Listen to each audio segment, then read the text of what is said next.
Irmãos amados, nós vamos então abrir a palavra de Deus na carta do apóstolo Paulo aos Filipenses, capítulo 2. Filipenses, capítulo 2.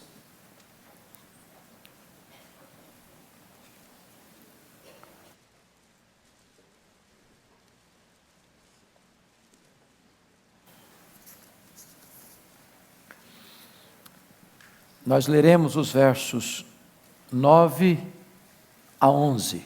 Filipenses 2, 9 a 11.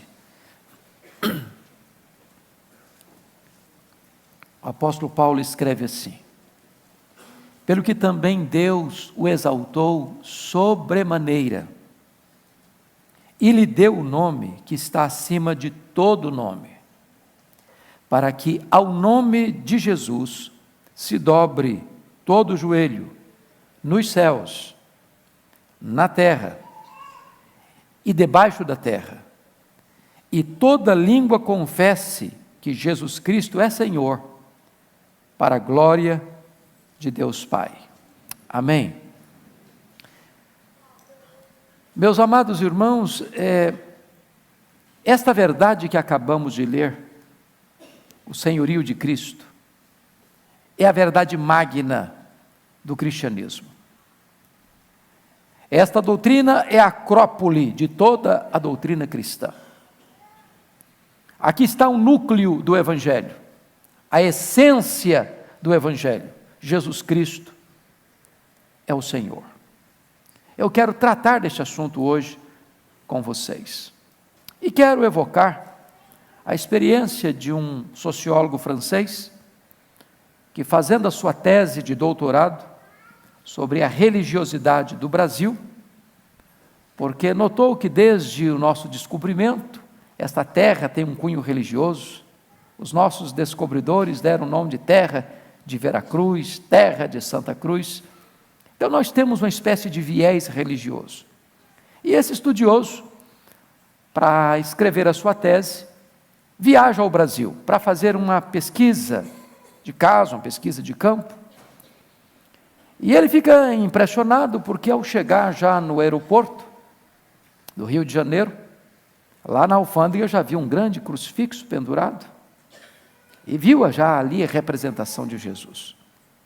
Aí ele pega um táxi rumo ao hotel e no retrovisor do táxi estava lá uma figura do Cristo Redentor.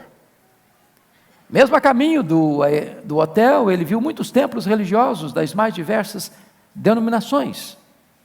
Então ele sai a campo para pesquisa, liga o seu gravador e aborda a primeira pessoa assim: você crê em Jesus? E a pessoa abordada respondeu: é claro, eu sou católico romano.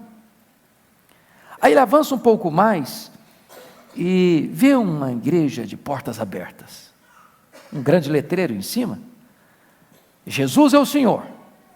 E pergunta: você crê em Jesus? E a pessoa respondeu: é claro, eu já recebi um milagre. Eu andava de fusquinha, agora estou andando de carro importado. Ele avança um pouco mais e entra numa loja da Umbanda. Lá tinha uma grande imagem de Iemanjá e ao lado uma estampa de Jesus. E ele se aproxima da pessoa que dirigia a loja e pergunta assim: o senhor crê em Jesus? E o homem respondeu: é claro que eu creio. Ele foi um espírito muito elevado, creio sim. E ele ainda, no seu campo de pesquisa, vai à Universidade Federal, entra na sala de um eminente professor, erudito, e tinha sobre a sua mesa livros do filósofo Spinoza, David Hume, Immanuel Kant, Augusto Comte. E ele se aproxima e pergunta ao professor: e aí, o senhor crê em Jesus? E o professor respondeu: claro que eu creio. Ele era um homem muito inteligente, esperto, diferenciado. Em seu tempo, a sua filosofia era refinada. Ele sai da universidade, volta para a rua e vê dois moços andando. Camisa branca, gravata, sapato bem engraxado, cabelo bem cortado. pareciam até irmãos gêmeos. Ele aborda esses dois jovens e pergunta assim: e vocês? Vocês creem em Jesus?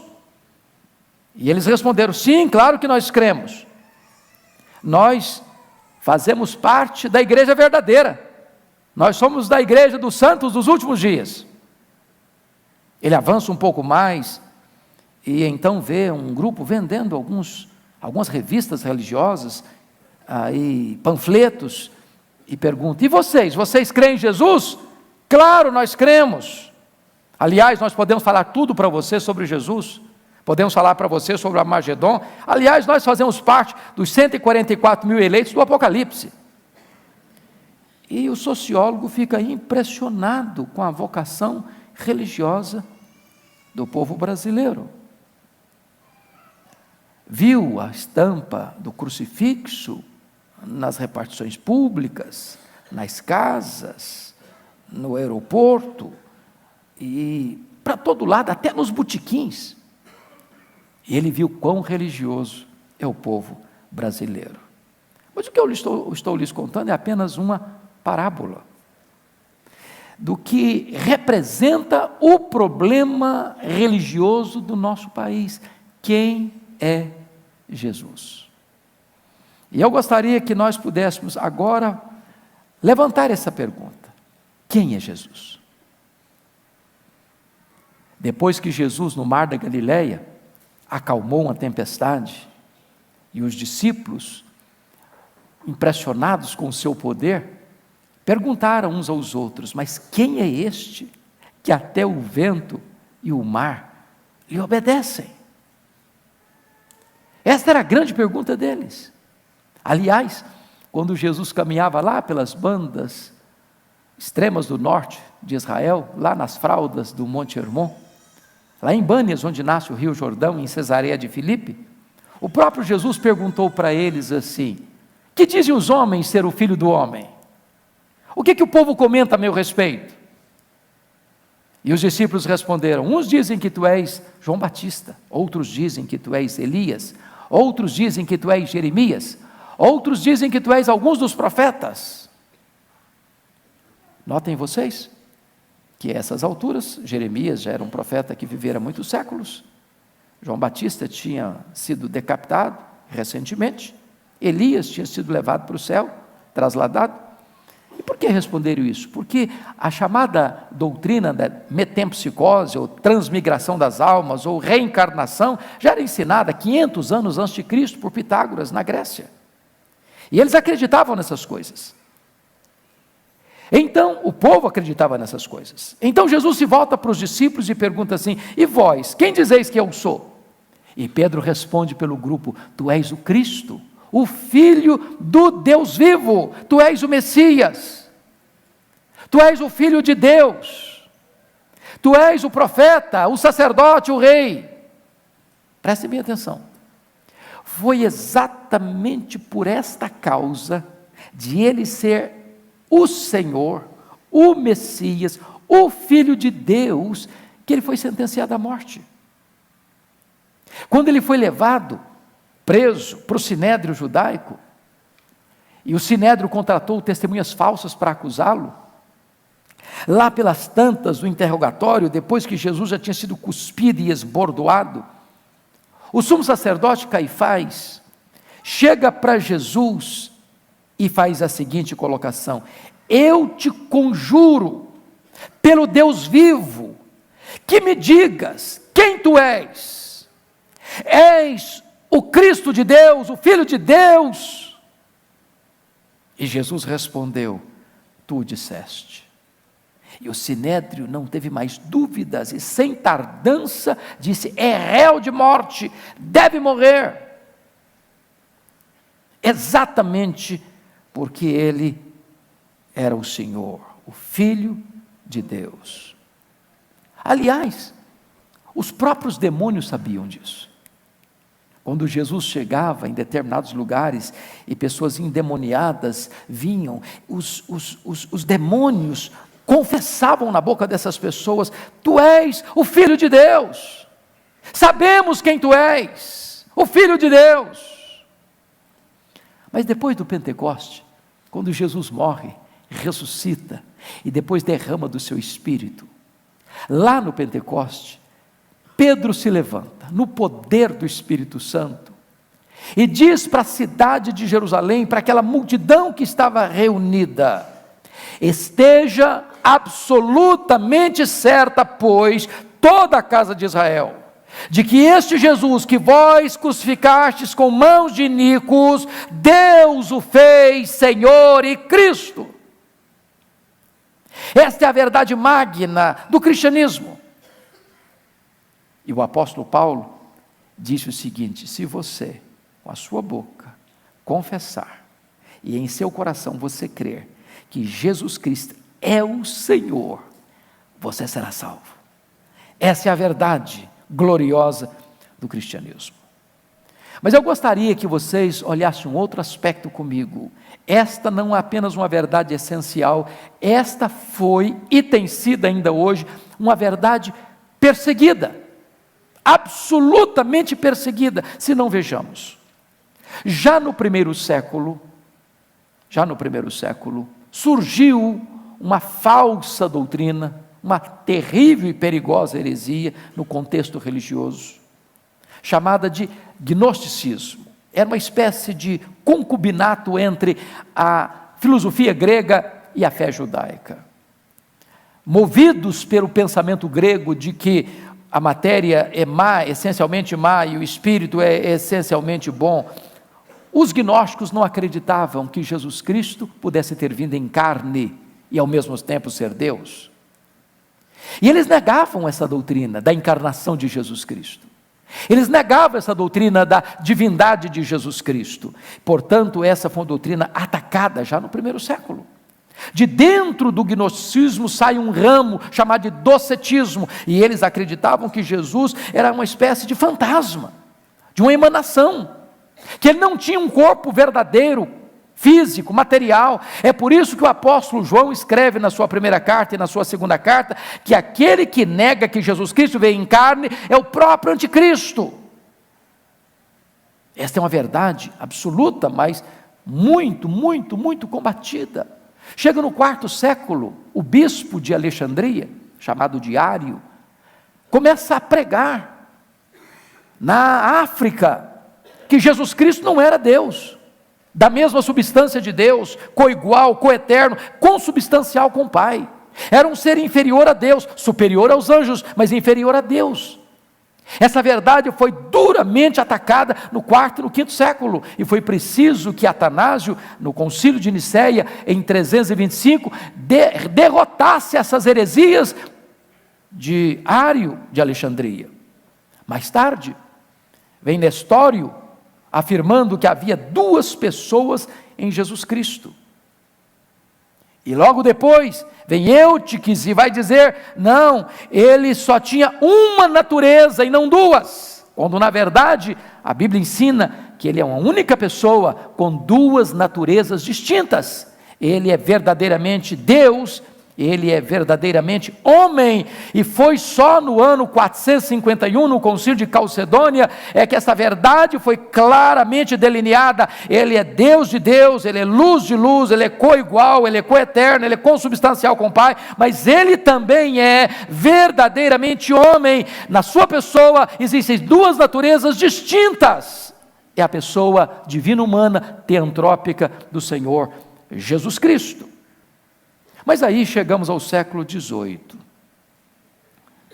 testemunhamos o triunfo da filosofia racionalista centralizada no homem.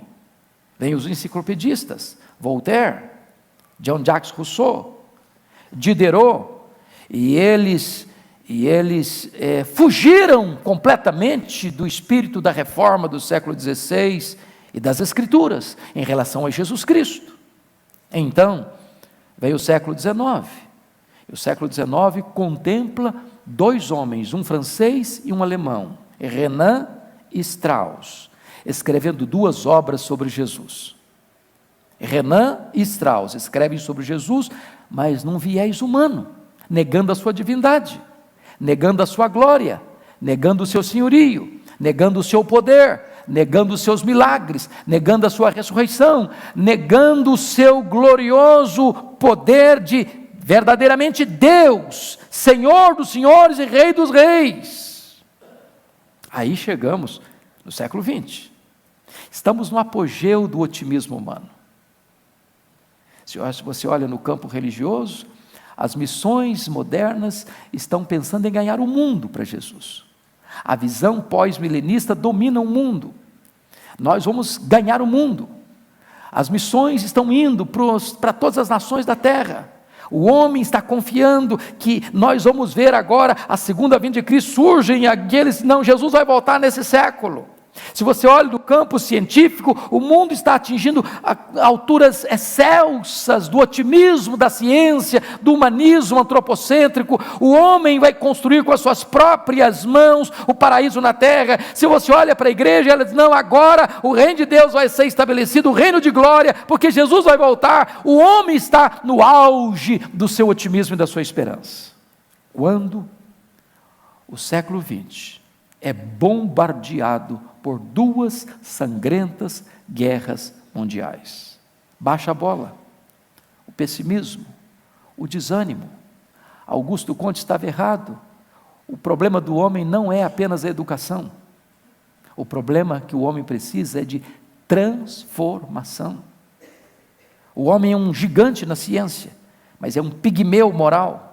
O homem é um gigante na ciência, mas está morto nos seus delitos e pecados e rebelado contra Deus. De tal maneira que, nesse contexto, surge também a teologia liberal, anunciando o reino dourado da fraternidade universal, como Deus sendo reconhecido como o Pai de todos, e todos os homens são irmãos, não importa a religião que você tem, a fé que você professa, somos todos a sua família, somos todos a sua igreja, e entra então a ideia de ecumenismo. E então surge na Alemanha um homem chamado Dibelius, que vai propor uma nova leitura da Bíblia.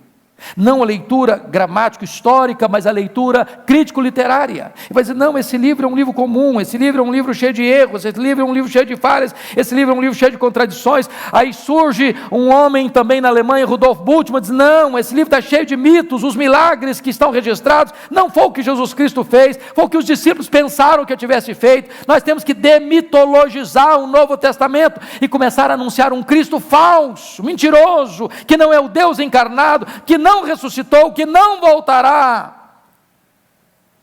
Essa doutrina foi perseguida do primeiro ao nosso século, do primeiro século ao nosso século. Mas em outro aspecto que eu gostaria de dizer é que essa verdade de Jesus Cristo é o Senhor não é apenas a doutrina essencial e também perseguida, mas ela não é bem entendida. Não é bem entendida inclusive pela igreja. Inclusive, talvez por você e por mim, de forma plena. Por exemplo, a tarefa principal da igreja é anunciar Jesus Cristo como Senhor. Esta é a mensagem da igreja. Para vocês terem uma ideia, Jesus é apresentado no Novo Testamento como Salvador 16 vezes, como Mestre 64 vezes, mas como Senhor 650 vezes. A mensagem da igreja é: crê no Senhor Jesus. Se com a tua boca confessares que Jesus é o Senhor. E aí, meus irmãos, surge dentro da igreja uma teologia complicada, que tentou fazer uma distinção, uma dicotomização entre Salvador e Senhor, como se eu recebo inicialmente Jesus num primeiro estágio como meu Salvador pessoal. Lá mais à frente, num estágio mais avançado, depois de uma maturidade cristã, aí sim eu recebo Jesus como meu Senhor. A princípio ele é só meu Salvador, mas quem está no trono do meu coração ainda é o eu. Jesus não, Jesus está do lado de fora. Isso é um falso evangelho, isso não é o verdadeiro evangelho. A grande ênfase da mensagem neotestamentária é que Jesus Cristo é o Senhor. A não ser que Ele seja o Senhor da sua vida, do seu coração, dos seus sentimentos, da sua razão, das suas ideias, dos seus propósitos, das suas decisões, da sua casa, da sua família, Ele ainda não é o seu Salvador. Eu não posso pegar Jesus e eu só aceito-o como meu Salvador, como o Senhor ainda não. Quem manda na minha vida sou eu, quem decide sou eu, quem faz sou eu, quem resolve sou eu. Não, ou Jesus manda na sua vida, ou Ele ainda não é o seu Salvador pessoal.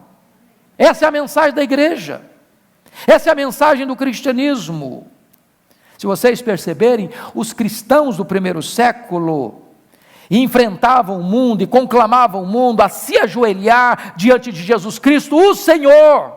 Hoje a igreja está pedindo assim, com muito jeitinho, para não melindrar as pessoas, que se não for muito incômodo, que elas dêem uma chance para Jesus. Apequenaram Jesus, diminuíram Jesus.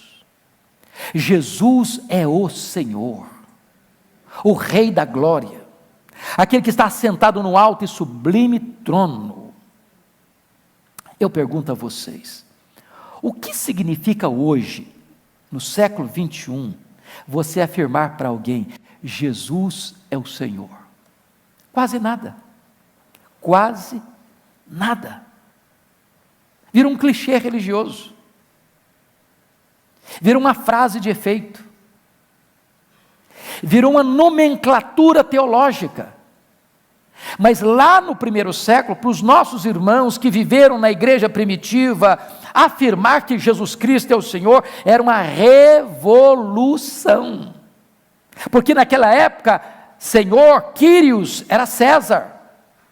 Roma, preste bem atenção nisso, não tinha nenhum problema com as outras religiões. Não, Roma era mãe tolerante a todas as religiões do mundo. Ela abraçava e acolhia todos os salvadores do mundo. Tinha um panteão para todos os deuses do mundo. Não tinha nenhum problema acrescentar nesse panteão mais uma divindade, mais um salvador. O grande problema de Roma e o grande problema dos cristãos é que a tolerância era de Roma e a intolerância era dos cristãos. Como assim? É que os cristãos afirmaram para Roma, para nós cristãos, só Jesus Cristo é o Senhor. Para Roma, isso era traição.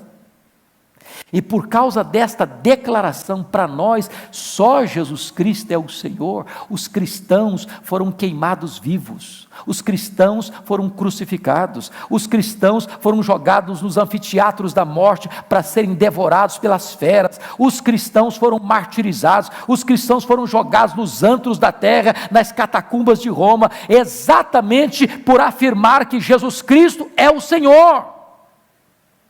Eu pergunto a você, o que custa para você hoje dizer em alto e bom som, Jesus Cristo é o Senhor? Que preço nós pagamos por isso? Que renúncia temos que fazer por isso? Meus amados irmãos, naquele tempo, afirmar que Jesus é o Senhor era expor sua vida à tortura, à prisão, ao martírio, à morte. Mas ainda assim hoje, em muitos lugares, pastor Arival já foi à Coreia mais do que eu, só fui uma vez, mas me marcou muita vez que eu fui. E se você puder, leia o livro O Pentecoste Coreano. Esse livro está disponível. Se você parar para perceber, a Coreia enfrentou grandes dramas para ser a igreja que é hoje. E você não vai entender a igreja forte que tem na Coreia, a não ser que você entenda o contexto em que o evangelho foi plantado naquela terra. Para vocês terem uma ideia, o primeiro missionário que chega na Coreia foi morto a pauladas. Logo que o evangelho chegou, vocês se lembram que o Japão domina a China e a Coreia era corredor do Japão.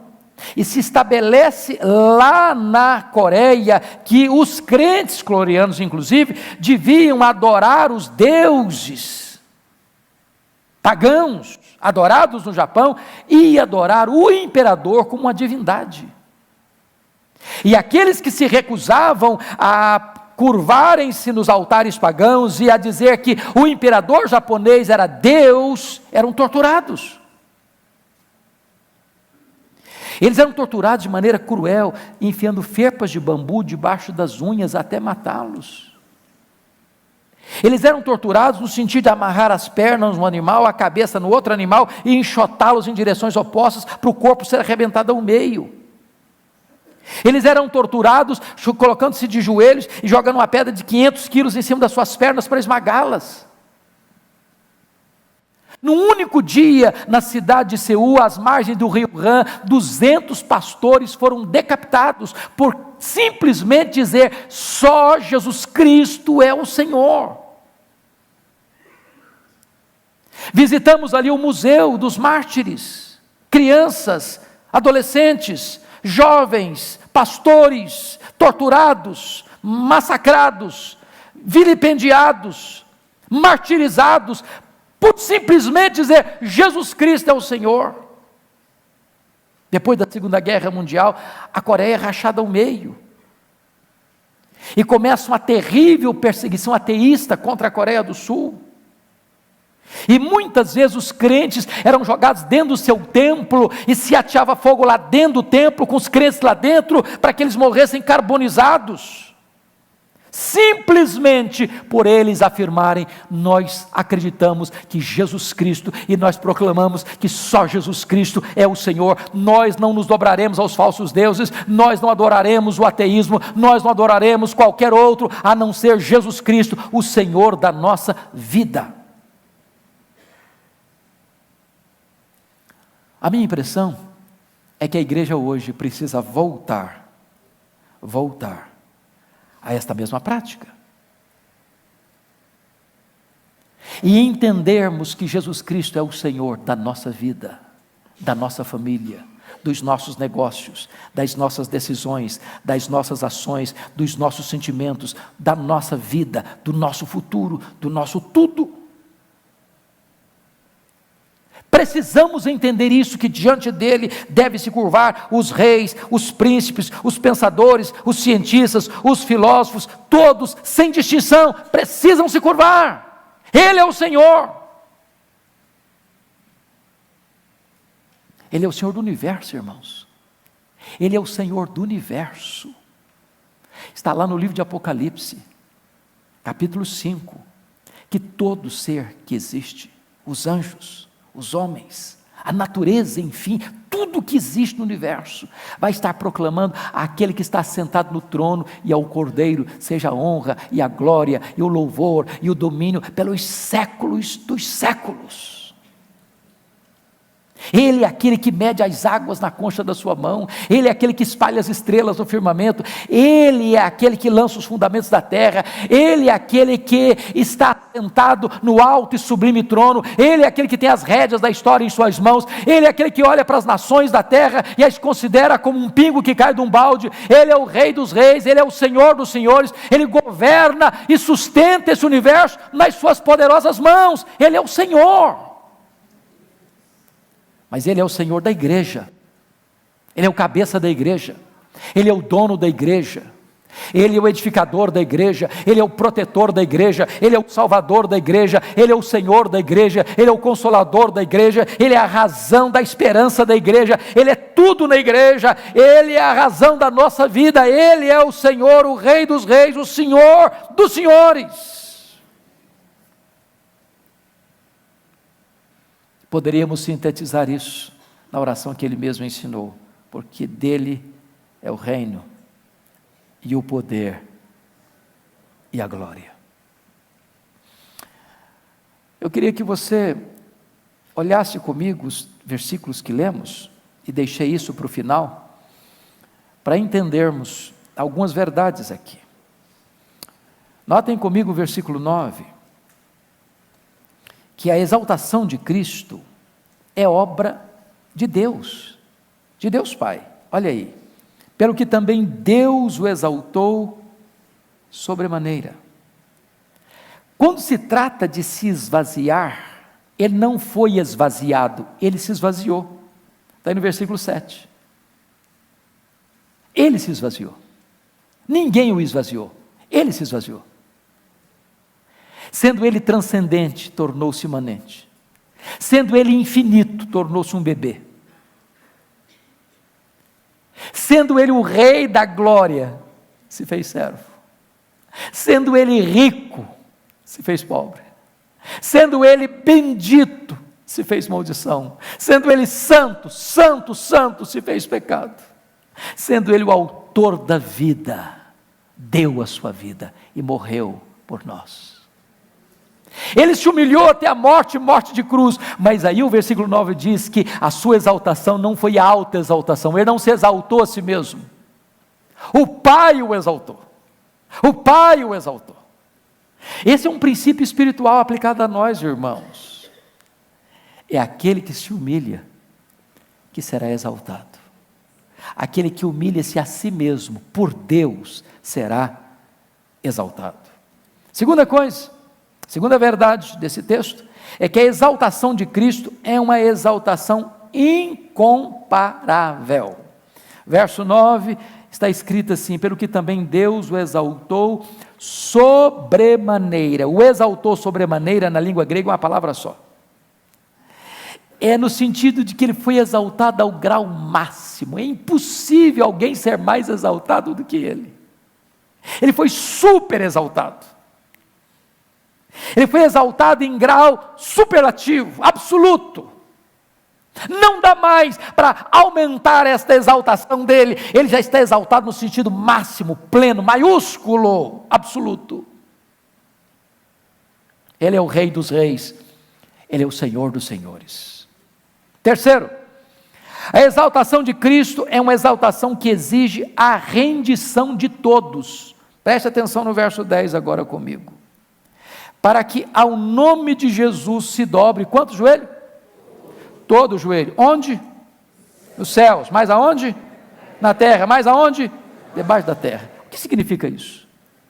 Significa que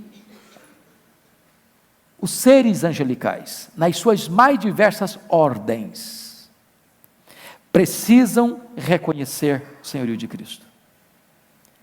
Isso significa que aqueles santos que já foram glorificados, estão lá no céu, precisam reconhecer o senhorio de Cristo. Significa que todos os homens na terra, desde os mais altos aos menores, os mais ricos aos mais pobres, os mais cultos aos mais indoutos, aos mais revestidos de poder e aos vassalos mais humildes, todos precisam reconhecer que Ele é o Senhor.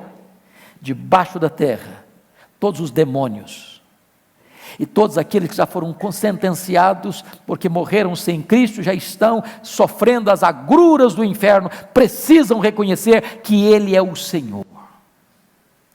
Não há sequer uma exceção em todo este universo que não vai ter que se prostrar e reconhecer que Jesus Cristo é o Senhor.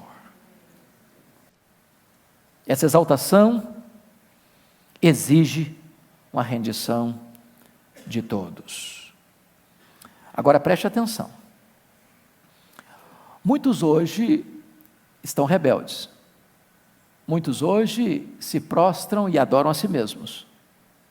E adoram aos demônios, e adoram a falsos deuses. Mas aqueles que não voluntariamente se curvam hoje, amanhã, forçosamente, imperativamente, necessariamente, coercitivamente, precisam se prostrar e reconhecer que Jesus Cristo é o Senhor. Quarto lugar, a exaltação de Cristo é uma exaltação proclamada universalmente. Olha comigo o versículo 11. E toda língua confesse que Jesus Cristo é Senhor. Toda língua, todo idioma, toda manifestação cultural linguística, todo dialeto vai ter que confessar. Todos os idiomas da terra, portanto todas as etnias da terra, portanto todas as pessoas do passado, do presente e do futuro vão ter que verbalizar isso. Ele é o Senhor. Ele é o Senhor. Ele é o Senhor. Essa confissão terá que ser universal. Isso não significa que todos serão salvos.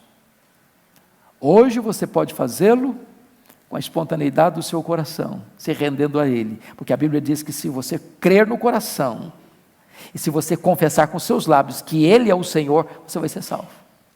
Se você não o fizer agora, necessariamente o fará no dia do juízo, para a sua própria condenação. Mas finalmente, queridos, quarto e último lugar, a exaltação de Cristo é uma exaltação que tem um propósito estabelecido. Olha o verso 11, na parte B. E toda língua confessa que Jesus Cristo é o Senhor, para a glória de Deus Pai. Louvado seja Deus. A Bíblia diz lá em 1 Coríntios 15, 23, que importa que Jesus Cristo reine, até que coloque todos os seus inimigos debaixo dos seus pés. Então preste bem atenção nisso. O diabo, o anticristo, o falso profeta, a grande Babilônia, os demônios, os ímpios, o inferno, a morte, todos, inteiramente todos, debaixo dos seus pés.